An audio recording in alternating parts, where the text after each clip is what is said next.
यदा यदा हि धर्मस्य ग्लानिर्भवति भारत अभ्युत्थानम् अधर्मस्य तदात्मानं सृजाम्यहम् परित्राणाय साधूनां विनाशाय च दुष्कृताम्। गुरु जी के अनमोल वचन चल रहे हैं।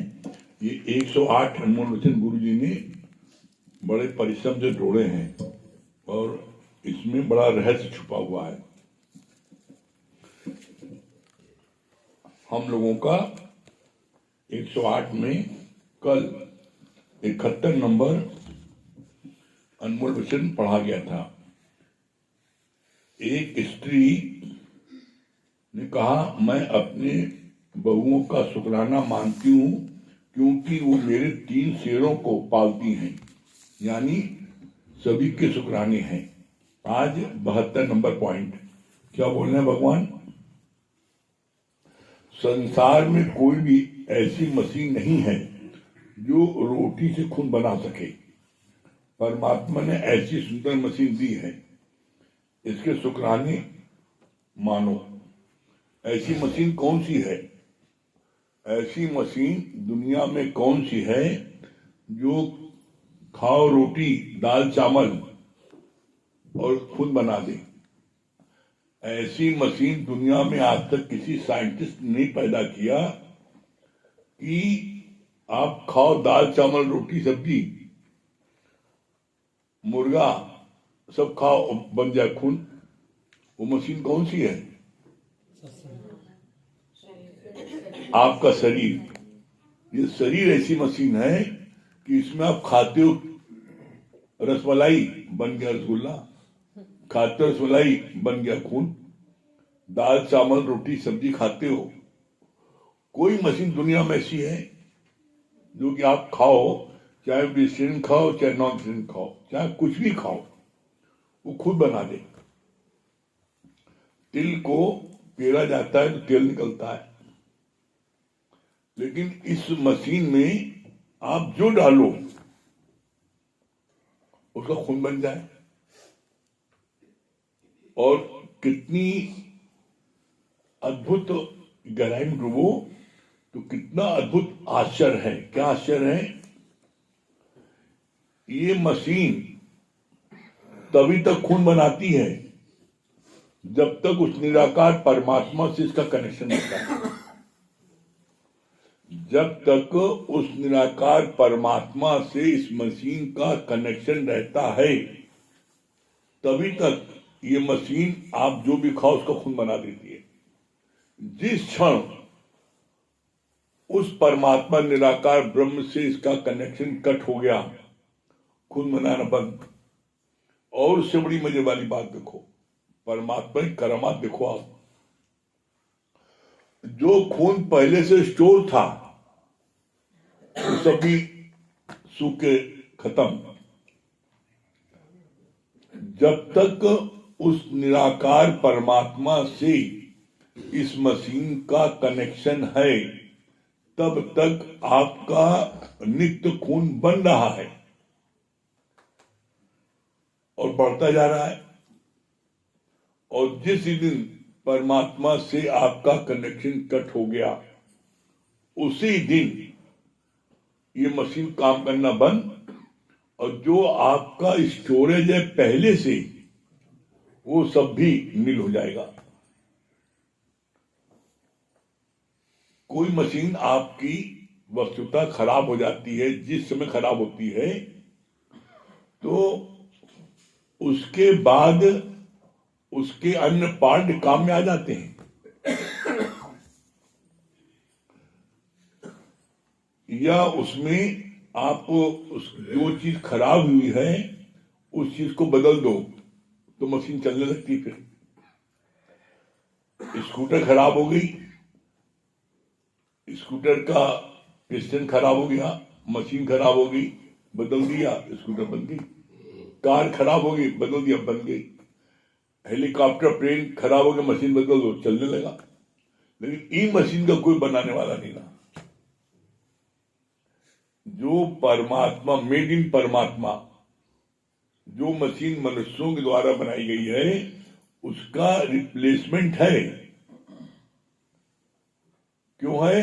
क्योंकि उन सारी मशीनों की फैक्ट्री जगत में है, दिखाई पड़ रही है। मारुति कंपनी है, उसकी कार बन रही है, उसकी फैक्ट्री दिखाई पड़ रही है, फलानी जगह है। कोई पार्ट खराब हुआ, आपने मंगा लिया, बदल दिया, चलने लगी। इस मशीन को न बनाने वाला दिखाई पड़ रहा है और न फैक्ट्री है।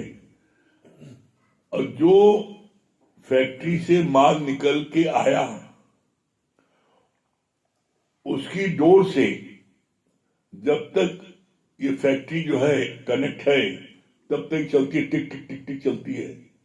और जहां उसने अपनी डोर समेटी, तहां ये चलना बंद। कैसे? जैसे जिन लोगों ने बचपन में देखा होगा कठपुतली की नाच, वो पटका कहते हैं, उसने कठपुतली ने वो पटक दिया उसको, लेकिन पता लगा पर्दे के पीछे तो पटका रहा है कारीगर। और जब उसने डोर छोड़ दी तो कठपुतली लेट गई, कोई एक्शन नहीं करती। एकदम ठीक इसी प्रकार से ये शरीर वो कठपुतली चला रहा है। जब तक वो चला रहा है तब तक टिक टिक टिक उछल कूद रही है, और जैसे उसने डोर छोड़ी, ये लेट गया और फिर सारा कार्य करना बंद। अब मजे की बात ये देखो, जो शरीर, जो मशीन पहले 2 गिलास 3 गिलास दूध पी जाती थी, पानी पी जाती थी, लस्सी पी जाती थी, 4-6 रोटी खा जाती थी। एक होटल में तो एक पहलवान घुस गया, उसका पूरा आटे खत्म हो गया। उसमें लिखा था 100 रुपए में भरपेट भोजन। उस दिन से वहां लाइन काट दी। 100 रुपए में भरपेट भोजन के बहुत अच्छी जगह चलते हैं। और पता लगा उसने 10, 15, 20 खाता गया, वो अब बंद करेगा, और आटा साना पता लगा सब उसका खत्म। उसे बोर्ड हटाओ यहाँ से, 100 रुपए का भरपेट भोजन नहीं, 100 रुपए में 6 रोटी मिलेगी। अब गिन के मिलती है, अब हर होटल देख लो नहीं लिखते भरपेट भोजन। तब से लोगों ने, होटल वालों ने लिखना बंद कर दिया कि पता नहीं कौन पहलवान चला है। और ऐसे अगर 4 पहलवान चले आए तो उसका होटल बंद। तो अब तब से हर होटल वालों ने ये लिख दिया, भैया 100 रुपए में 6 रोटी मिलेगी, आधा प्लेट चावल मिलेगा, 2 सब्जी मिलेगी, फला चीज मिलेगी। अब लिख देते हैं। अब जितनी एक्स्ट्रा रोटी लोगे उसका एक्स्ट्रा चार्ज करेंगे। अब एक थाली में ऐसा नहीं कि आप कहो कि ठीक है तुमने 6 रोटी लिखी 100 रुपए में, हम 2 रोटी खाएंगे, हमसे 50 रुपए ले लो। कहीं नहीं, चाहे तुम 2 खाओ और चाहे 6 खाओ और चाहे 1 रोटी नहीं खाओ, देना 100 रुपए पड़ेगा। तो ऐसे में इस परमात्मा ने ऐसी मशीन बनाई है जो कि जब तक उससे कनेक्शन, तभी तक खाती है और तब पीती है, और जैसे ही कनेक्शन कट किया तो खाना पीना बंद। इसका स्टाइल, 1 चम्मच पानी नहीं पी पाती फिर ये। देखो घर में जब कोई मरने लगता है बड़ा बुजुर्ग, तो घर वाले चिल्लाते जल्दी से गंगा जल पिलाओ। अब 1 चम्मच गंगा जल, बाबा गंगा जल, बाबा कहाँ है, जब आप पी लो। बाबा गए, 1 चम्मच गंगा जल नहीं पी पाता। अब सोचो उस परमात्मा के अद्भुत कारीगर देखो आप। जब तक उस परमात्मा से इसका कनेक्शन है, जब तक तो ये दिन में कितना खा रही है, पी रही है, घूम रही है, नाच रही, कूद रही है। और जैसे ही उससे कनेक्शन कट हुआ, उसी पल आप सब कुछ, खाना पीना, हंसना खेलना कूदना सब बंद। और देखो लोगों को बड़ी गलत फहमी है, गहराई में डूबो तो पता लग जाएगा। आप कहते हो हम अपने बेटा को बड़ा प्यार करते हैं, अपने पति को बड़ा प्यार करते हैं, कहते हो। और जिस समय उस परमात्मा ने अपनी डोर खींची, कट हुआ, जो पति के साथ में पत्नी रात को कमरे में चाहती नहीं कोई झांके भी अंदर आए। वही पत्नी कहती है हम अकेले न बैठे उसके साथ। जब परमात्मा अपनी डोरी खींच लेता है, जो पति अतिशय प्यारा लगता है, उसी पत्नी के साथ उसी पत्नी जो 20 साल 25 साल हर रात रही है, एक रात उसके साथ में नहीं रह पाती। हमने कहा बात तो भूत बन जाएगी, 15 रात भूत बन के दौड़ा ले, किसी हिम्मत नहीं पड़ती। अपने अड़ोस पड़ोस सब 10-20 को बैठा लेती, तो वो सब बैठे रहो भैया, मान लो झपट्टा मारे तो पकड़ो। कैसी कारीगरी देखो। इसीलिए कहते हैं वाह वाह अजब कारीगरी तेरी परमात्मा। दूसरी बात आपके भी देखो, आप पूरे वर्ल्ड की पॉपुलेशन 7 अरब समथिंग इतनी है। यहां जितने लोग बैठे हैं आप देखो, परमात्मा के पास कितना फरमा है। सबकी पहचान अलग, सबकी हाथ की रेखाएं अलग, अंगूठे के थप सबका अलग, सबका चेहरा अलग, मतलब किसी से किसी की मिलान नहीं। आप कोई कारीगर 10-5 मूर्ति 20 मूर्ति बनाए के बाद में उसी तरह से बनाने लगेगा, और परमात्मा ने करोड़ों अरबों मूर्ति बना दी, सबका अलग, कोई न कोई फर्क। तो परमात्मा के पास कितने खांचे हैं। और देखिए आप, गजब की, हर एक की प्रारब्ध अलग अलग है। एक ही घर में एक ही माँ बाप के 4 बेटे हैं, 2 बेटी हैं, सबकी प्रारब्ध। पता लगा जो बेटवा सबसे नालायक है वो सबसे करोड़पति हो गया, और जो बड़ा पढ़ा लिखा फर्स्ट आता था वो पता लगा कहीं बाबूगिरी कर रहा है, कहीं वो उसका खून इसीलिए सूख रहा है, अंगूठा छापता है, इतना पैदा कर हमारा भैया, और मैं पढ़ा लिखा गंवार हो गया, मैं इतना पैदा कर रहा हूं। तो प्रारब्ध जो है, धन दौलत की प्रारब्ध तुम्हारे शरीर के उसमें बंधी है। इसीलिए लाइन आती है, पहले बनी प्रारब्ध पीछे बना शरीर। जो मकान बनता है पहले नक्शा बनता है, बाद मकान बनता है। इसी तरीके से कोई भी जीव जो पैदा होता है, पहले उसका भाग्य बनता है, ये कहाँ पैदा होगा, परवरिश कैसी होगी, इसको क्या मिलेगा, कैसी स्टेटस होगी, पता लगा। आप देखो, एक बच्चा पैदा होता है किसी भीख मंगे के वहां, अभी तो उसने कोई कर्म नहीं किया, और एक बच्चा पैदा होता है राजा के वहां, उसने कोई कर्म नहीं किया, तो कैसे हो गया? अभी तो उसने कोई कर्म किए ही नहीं, पिछले कर्मों के अनुसार आज की प्रारब्ध बनती है। आज जो आप कर्म करोगे उसके अनुसार अगली प्रारब्ध बनेगी। जो जैसा कर्म करेगा तैसा फल पाएगा। बिन भोगे छूटे नहीं कर्म गत बलवान। कर्मों की गत इतनी बलवान है, बिना भोगे नहीं छूटेगी। इसीलिए गुरु जी बोलते हैं, समझ समझ पग धरिए। आज तक जो तुमने गलत सलत कर्म किए हैं, गुरु को इतनी पावर है, गुरु इस बात की गारंटी देता है, कहता है तुम मेरी शरण आ गए हो तो आज तक तुमने जितनी गलत कर्म किए हैं उसको मैं माफ कर दूंगा, लेकिन उसके लिए कंडीशन है, नो सिन नो मोर। आज तक जो तुमने पाप किया है मैं उसको जला करके राख कर दूंगा, लेकिन आज के बाद तुम कोई पाप न करो, तब हम तुम्हारे पाप जला राख करेंगे। ऐसा नहीं कि पिछली बख्श दे आगे फिर करते जाएं। जैसे चर्च में जाते हैं लोग, हर हफ्ते जाते हैं, एक हफ्ते गुनाह किया और जाके माफी मांग लिया, आगे ही देखना प्रभु, आगे आगे करते रहे, तुमको माफ करते रहेगा। गुरु मगध ये नहीं, हमारा वहाँ नहीं चलेगा। हमारे वहाँ तुम्हें एक बार माफी गुरु दे सकता है इस कंडीशन पर, नो सिन नो मोर। आज तक तुमने जो बेईमानी, फरेबी, 420 किया है, गलत कर्म किए हैं, आज से तुम पाक पवित्र हो जाओ। आज से गलत कर्म करना बंद कर दो। हम तुम्हारे आज तक के, अभी तक के सारे पापों को जलाकर राख कर दूंगा। कैसे? गुरु जी ने इसका उदाहरण पेश किया। बोला जैसे एक जमादार पूरे मोहल्ले में झाड़ू लगाता है और झाड़ू लगाने के बाद जितना कूड़ा निकलता है उसको एक जगह इकट्ठा करता है, उसे माचिस लगाकर जला देता है, सब जल के राख।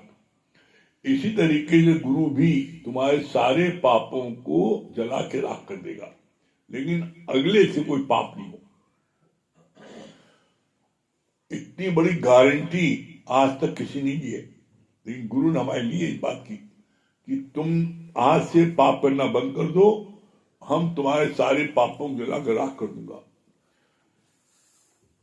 ऐसे में व्यक्ति जो है वो फर्म डिटर्मिनेशन न होने के कारण वो इस बात को एक्सेप्ट नहीं करता। अरे पता कल पाप हो जाए तो फिर आप जितना होगा ठीक है, भगवान जो आगे कर ली तो माफ कर देना, वो एप्लीकेशन लगाया रहता है, उससे नहीं काम चलेगा। और एक बात आप समझ लेना, जीवन में जब तक आप बोल्ड स्टेप नहीं उठाओगे तब तक आप बुलंदी पर नहीं पहुंच सकते। आज तक बता दो कोई व्यक्ति संसार का बिना बोल्ड स्टेप उठाए बुलंदी पहुंच गया हो? आपको बोल्ड स्टेप क्या है? नहीं, हम करेंगे या मरेंगे। और जब किसी चीज का आप इरादा पक्का कर लेते हो तो वो कार्य बड़ा सरल हो जाता है। जैसे एज एग्जाम्पल, आपने एक इरादा पक्का कर लिया, नियम बना लिया कि कुछ हो जाए हम सत्संग जाएंगे। हम ये बात अपने जीवन के अनुभव कर रहे हैं। तो अब कोई उसी समय आ गया, किसी कारण समझ आ पाए, देर हो रही है, लेकिन पता लगा सत्संग का टाइम तो समाप्ति हो रहा है, नहीं जाना, ये जाना नियम है, जाएंगे कुछ हो जाए। पता लगा सत्संग का समय समाप्त होगा, आधे घंटे ज्यादा हो गए, तब भी जाना है। पता लगा हमने ऐसा हुआ कि एक एक घंटे, डेढ़ डेढ़ घंटे बाद गए हैं। और ये करिश्मा देखा हमने कि जब वहां पहुंचे तो कोई न कोई दो चार प्रेमी वहां पर किसी न किसी कारण रुके रहे और पूरी वाणी क्या चली सब पता लग गया। भैया बताओ क्या चला था, बता दिया। नियम बनाने से आपको क्या है, वो भोजन मन का मिल जाएगा। दूसरी बात क्या, आपका मन कभी शैतानी नहीं करने पाएगा। जब आपने नियम बनाने कुछ हो जाए, सत्संग होता है, हम जाएंगे जरूर, चाहे जितनी देर हो। तो उसमें जब कोई आ भी आता है, कैसी भी जरूरत हो, तो आपके मन नहीं आता मैं जाना तो भी कहानी पहले पहुंच जाए। बाद में एक बहाना, देर हो गया अब चलो न जाएंगे, नहीं जाएंगे तो आदमी सोचता चलो अब रहे दो। एक दिन हुआ, 2 दिन हुआ, आप ऐसे नागा करते गए, लेकिन आपका नियम बना हम जाएंगे जरूर। तो परिणाम क्या होगा, तब कोई कितना भी खास से खास आ जाए, आपको मैं जाना भी पहले तुम बैठो भी आते हो करके। क्यों? क्योंकि जब इतनी दूर जा रहे हैं, हमारा पेट्रोल खर्चा हो रहा है, समय खर्चा हो रहा है, तो क्यों नहीं पूरा लाभ लें हम।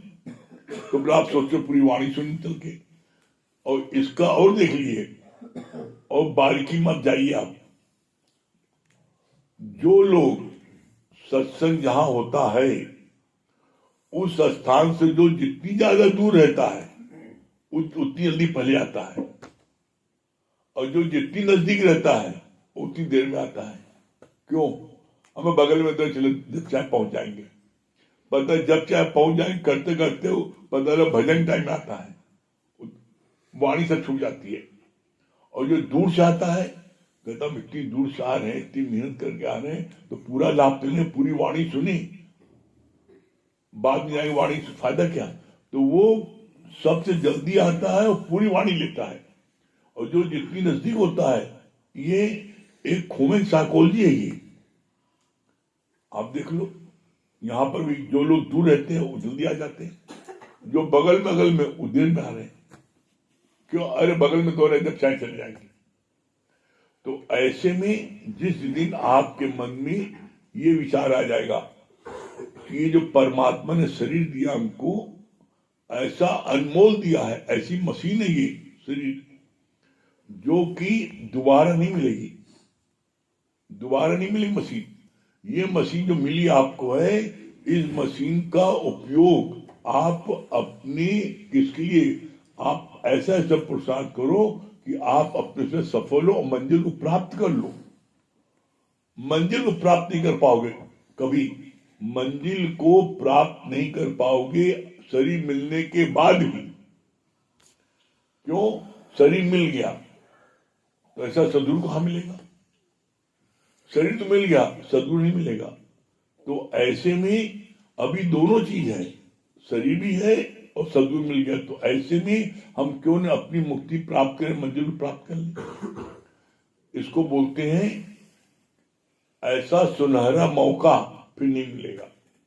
और लाइफ में हर चीज में, चाहे बिजनेस में, चाहे पढ़ाई में, चाहे खेल में, परमात्मा एक बार आपको मौका देता है आगे बढ़ने का। और उस समय आप सो गए तो मौका चूक गए, और उस समय आप जग गए, मेहनत कर लिया, तो आप मंजिल प्राप्त कर लेंगे। अभी आपकी मर्जी पर है कि आप जो है जग करके मंजिल को प्राप्त कर लो। आगे अमित ये बताएंगे, अमित भाई को मंजिल प्राप्त कर चुके हैं।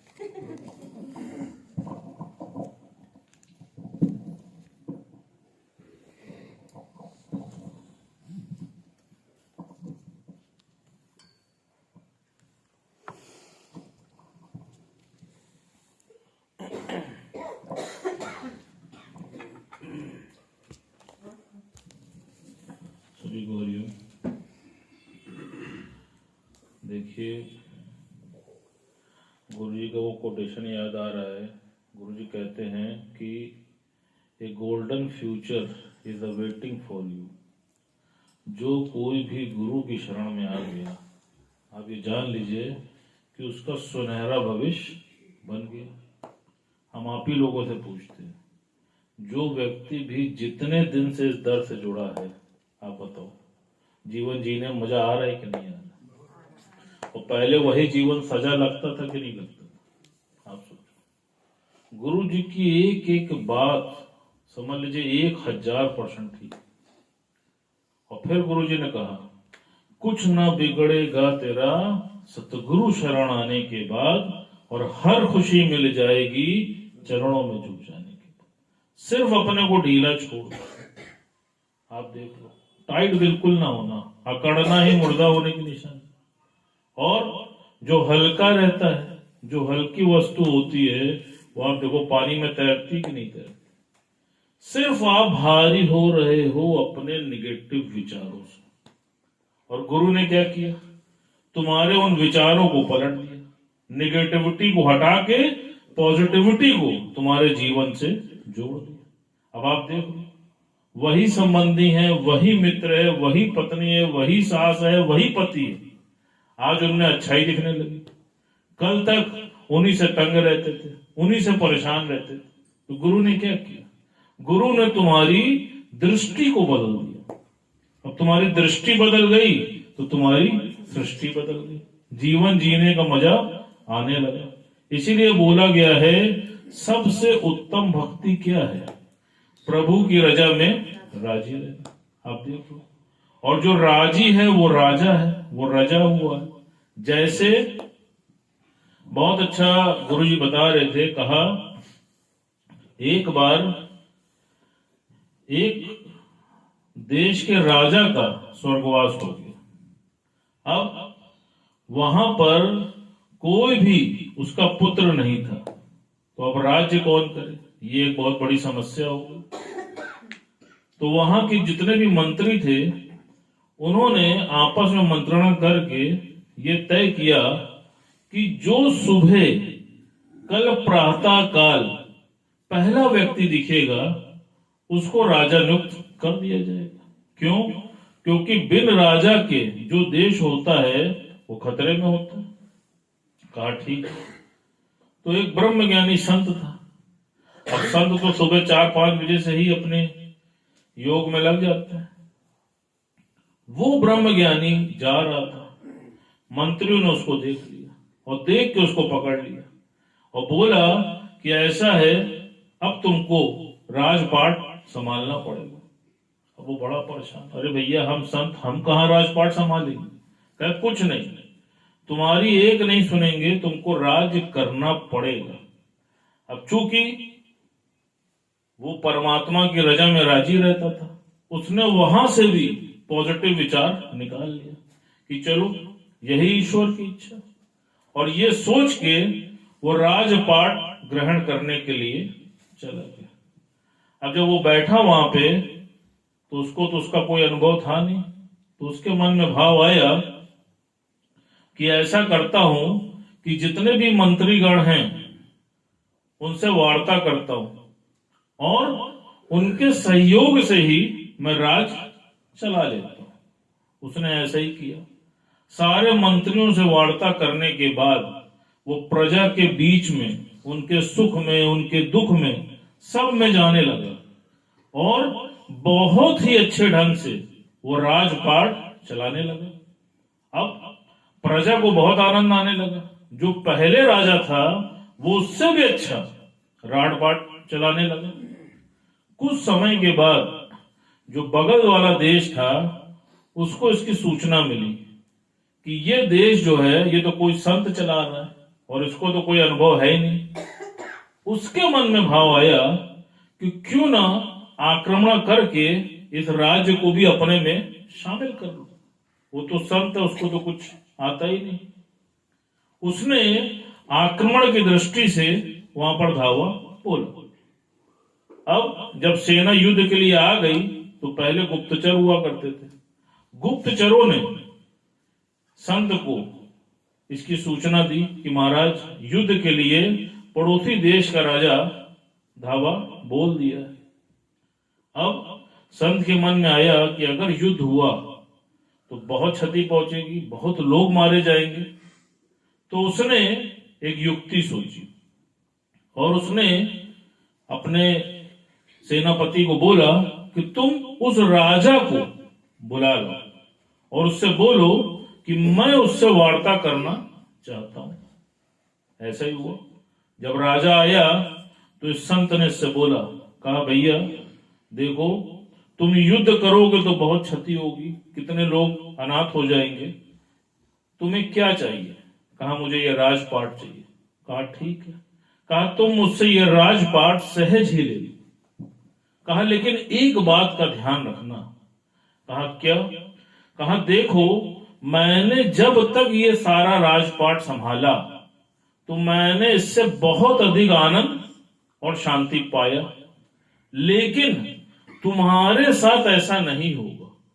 कहा क्यों?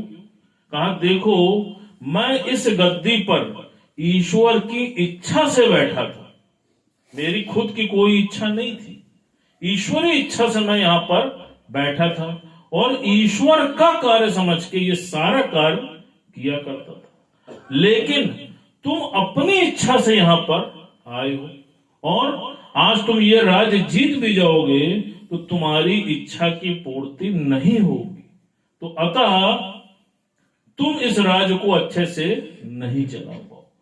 अब आप देखो, वो जो राजा था वो संत के पैरों में गिर गया। गुरुजी ने इसका सारांश क्या बताया? जो भी कार्य ईश्वर की इच्छा समझ के तुम स्वीकार करते हो, ईश्वर का प्रसाद समझ के स्वीकार करते हो, आप देखो उसमें कितनी सफलता मिलती है। आज दिन तक जो कुछ भी भगवान ने तुम्हें स्वेच्छा से दिया है उसको देखो पाके कितना आनंदित होते हो। और जिस चीज को प्राप्त करने के लिए तुमने अपनी इच्छा डाली है, आप देख लो वहीं पर ही तो परेशानी है। इसीलिए गुरुजी को बोलना पड़ा ना, जो दादा भगवान के 147 पॉइंट हैं उसमें पहला पॉइंट क्या है? इच्छा मात्रम अविद्या।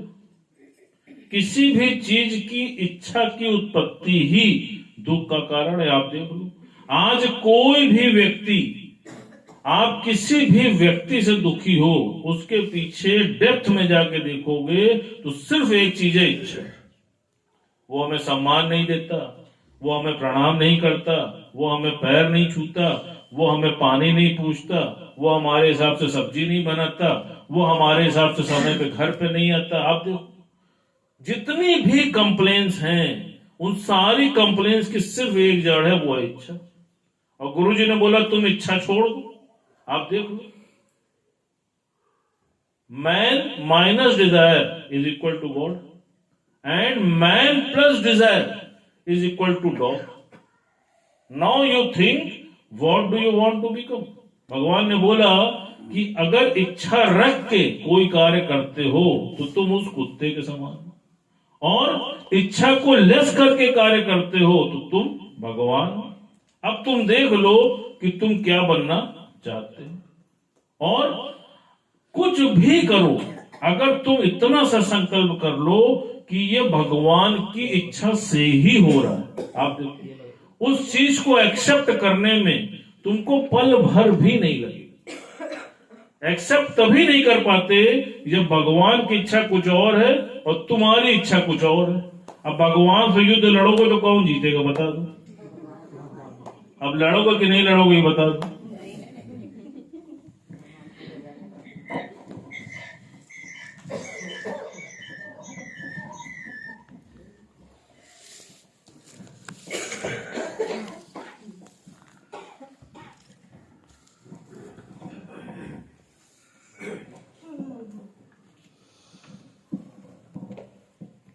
सभी को हरिओम, राम राम।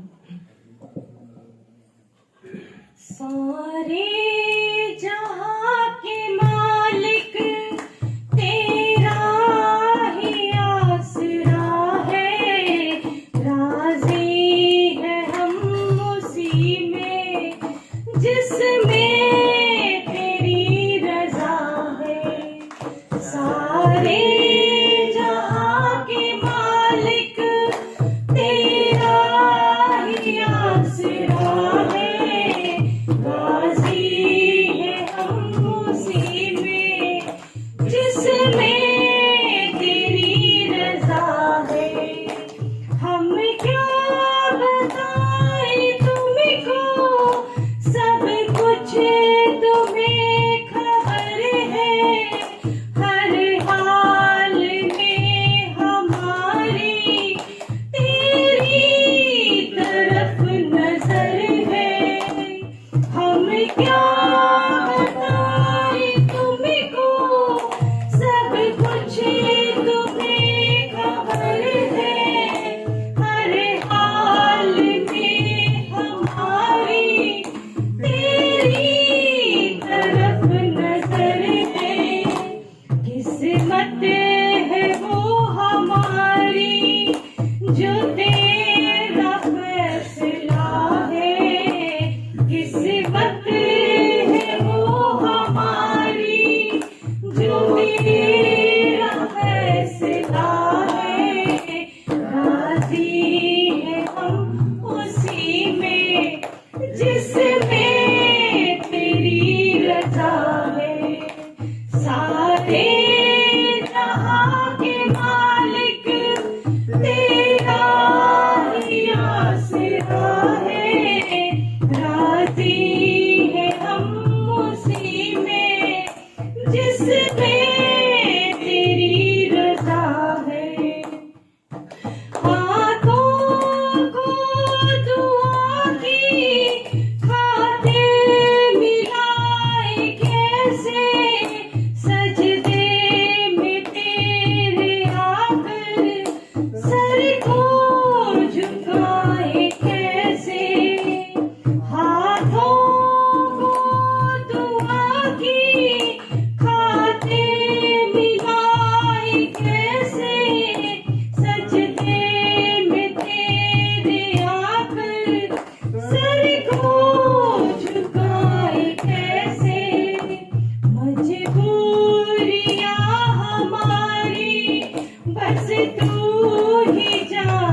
समझ कर सब गम भुला दिया है। राजी है हम उसी में जिसमें तेरी रजा है। सारे जहां के मालिक तेरा ही आसरा है। राजी है हम उसी में जिसमें तेरी रजा है। दुनिया बना के मालिक जाने कहाँ छिपा है। आता नहीं नजर तू बस यही एक गिला है। दुनिया बना के मालिक जाने कहाँ छिपा है। आता नहीं नजर तू बस यही एक गिला है। भेजा है इस जहां में जो तेरा शुक्रिया है। भेजा है इस जहां में जो तेरा शुक्रिया है। राजी है हम उसी में जिसमें तेरी रजा है। सारे जहां के मालिक तेरा ही आसरा है। राजी है हम उसी में जिसमें तेरी रजा है। सारे जहां के मालिक तेरा ही आसरा है। राजी है हम उसी में जिसमें तेरी रजा है। बहुत अच्छा लग रहा है, एक लाइन से 9 लकड़ियां बैठी। हाँ, क्या बोलनी है अर्चना हरि जी? ओम गुरु जी, बहुत शुक्राने। बहुत अच्छा लगा भैया बताएं कि जो ईश्वर की इच्छा है वही हमारे लिए